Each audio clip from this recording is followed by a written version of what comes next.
Hey guys, Travis here from PodDecks, and I just wanted to take a minute to share with you a few ways that you can use your PodDecks to grow your audience, to have fun, to make content, and use these as a tool to grow your audience. So, my first favorite way to use PodDecks is this. I like to just simply go live. So open up Instagram, open up Facebook, open up YouTube, whatever your preferred platform is, shuffle up these cards, engage your audience. You're gonna get a ton of answers, you're gonna get a ton of people interacting with you, which is what we all want from social media.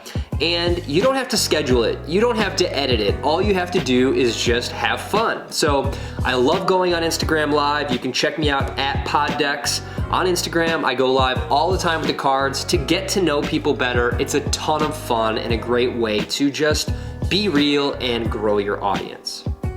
So my next favorite way to use PodDecks is to simply use them to warm up my guest. A lot of times when people get on an interview podcast, you may not be in the same room, and people are nervous, people are not necessarily warmed up or ready to share their best self. So I like to just shuffle up PodDecks, ask a few questions before we even start recording, or you can record it, and just get them a little more relaxed. You'll be surprised how loose someone will get when you ask them a couple questions that aren't necessarily super serious or that they have to sound super intelligent for.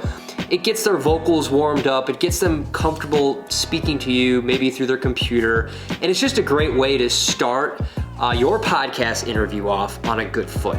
All right, next, I love to use the episode deck to just create content. This doesn't have to be a podcast. This could be a blog post. This could be a short video like this. I like to just shuffle this deck up and see what's on the card and then make some content around that specific idea. They're also great for making podcast episodes, but you can make a lot of different content and you can be across many platforms by simply putting the episode deck in your toolbox. Okay, so the next way I like to use PodDecks is for my hook. So we talked about warming up our guest with PodDecks. Now, you could record that and get a very candid, interesting answer or comment and use that as the hook for your podcast. So I'll warm up my guest with the interview deck, and before my episode, I will cut in a little clip. This could be something from the interview, or this could be something from the questions of PodDecks, but it's just something that creates a little intrigue or mystery about what's gonna happen in the episode, so your listener continues to listen and wants to get to that part of the show. So it's a great way to use this as a hook and to warm up your guest all in one fell swoop. Okay, and last but not least, I love to use PodDecks for an end of show game. So we've interviewed our guest, we've been serious, maybe we've asked the questions that have been on our list that our audience wants to hear, and then I like to just go into an end of show game, which is just a speed round of questions. And I may ask 5 to 8 questions, whatever the guest has time for, but just taking out an interview deck, getting your guest to answer some questions. It makes for a great segment for your show. You could do that at the beginning, middle, or end of the show. And it just makes for a really fun bit of content that isn't necessarily specific to your guest's niche or expertise. It just gets people to know them a little better.